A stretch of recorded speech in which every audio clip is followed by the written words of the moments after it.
નમસ્કાર ખેડૂત મિત્રો, આજે તારીખ 6 મે 2025 ને આજની સવારની હવામાન અપડેટની અંદર માહિતી મેળવી તો આજથી શુક્રવાર સુધી ગુજરાતવાસીઓ સાવધાન રહેજો. માવઠાનું ભયંકર રૂપ જોવા મળી શકે છે. સૌરાષ્ટ્ર, કચ્છ અને દક્ષિણ ગુજરાત સાથે ઉત્તર ગુજરાતની અંદર મુશળધાર વરસાદની સંભાવના દેખાઈ રહી છે. 1 થી લઈને 6 ઇંચ સુધીના વરસાદો નોંધાઈ શકે છે.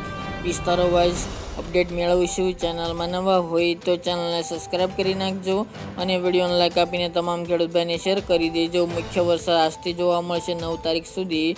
ખાસ કરીને આ સમયગાળા દરમિયાન 1 થી લઈને 6-7 ઇંચ સુધીનો ધોધમાર વરસાદ પડી શકે છે. ગાજવીજ સાથે તોફાની પવન તેમજ કરા સાથે વરસાદની સંભાવના દેખાઈ રહી છે. વાત કરવામાં આવે તો સાયક્લોનિક સર્ક્યુલેશન મધ્ય પાકિસ્તાન, લાગુ પંજાબ, લાગુ ઉત્તર પશ્ચિમ રાજસ્થાન ઉપર 3.1 થી લઈને 9.4 એસપી સુધી સક્રિય છે. એક યુએસી દક્ષિણ પાકિસ્તાન અને લાગુ દક્ષિણ પશ્ચિમ રાજસ્થાન નીચલા લેવલ પર છે.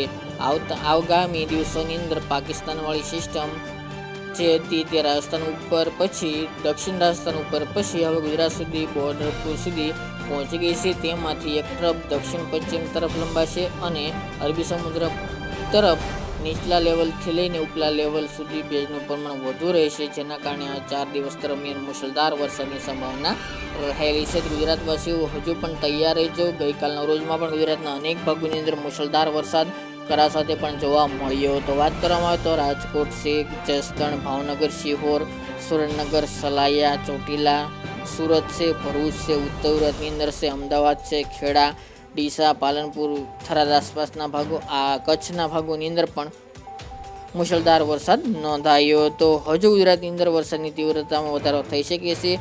આજે 6 તારીખથી સિસ્ટમની વધુ અસર જોવા મળશે. વિસ્તારોમાં પણ વધારો થાય તેવી સંભાવના રહેલી છે. આજે 6 તારીખની વાત કરવામાં આવે તો મિત્રો, સૌરાષ્ટ્રની અંદર જામનગર, મોરબી, સુરેન્દ્રનગર, રાજકોટ, અમરેલી, જૂનાગઢ, ગીર સોમનાથ, દ્વારકા, ભાવનગર, બોટાદ, સુરેન્દ્રનગર, આ તમામ સૌરાષ્ટ્રના વિસ્તારોની અંદર વરસાદની સંભાવના દેખાઈ રહી છે. 1-2 વિસ્તારની અંદર મુશળધાર વરસાદ 6 થી લઈને 7 ઇંચ સુધીના પણ નોંધાઈ શકે છે. કરા સાથે તોફાની પવન સાથે આ વિસ્તારની અંદર વરસાદની સંભાવના રહેલી છે. કચ્છના લોડાઈ છે, તેમજ ગાંધીધામ, ભુજ, ભચાઉ, રાપર, અંજાર જેવા ભાગોની અંદર પણ વરસાદની સંભાવના રહેલી છે.